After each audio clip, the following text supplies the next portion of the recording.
আর্থিক খাত সংস্কার সহ দাতা সংস্থার কাছ থেকে সব মিলিয়ে $6 বিলিয়ন প্রত্যাশা করছে সরকার। মঙ্গলবার বিকেলে আন্তর্জাতিক মুদ্রা তহবিলের প্রতিনিধিদের সাথে সচিবালয়ে বৈঠক শেষে অর্থ উপদেষ্টা ডক্টর সালেহ উদ্দিন আহমেদ সাংবাদিকদের বলেন, আর্থিক খাত সংস্কারে সব ধরনের সহায়তা দেবে IMF। এ সময় তিনি আরও বলেন, আর্থিক খাতে এমন পদক্ষেপ নেওয়া হবে যাতে আগামী সরকার তা অনুসরণ করতে পারে এবং ধীরে ধীরে ব্যাংকিং সেক্টরও ঘুরে দাঁড়াবে বলে আশা প্রকাশ করেন অর্থ উপদেষ্টা। I have argued যে আমাদের স্টেবিলাইজেশন স্থিতিশীলতা কিন্তু এটা ফিরে আসছে, সম্পূর্ণ আসে নাই, কিন্তু ডেফিনেটলি এখন যে টাইম ফর ইনভেস্টমেন্ট আর foreign donors to come in. আপনি দেখবেন ফরেন এক্সচেঞ্জ রেটটা আগের মতো উঠানামা করছে না।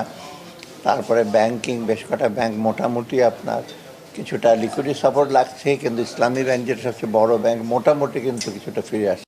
নগদের সর্বোচ্চ বার 167 টাকা রিচার্জে পাবেন 1 লাখ টাকা পুরস্কার। আরও আছে প্রতি সপ্তাহে পুরস্কার ও ক্যাশব্যাক।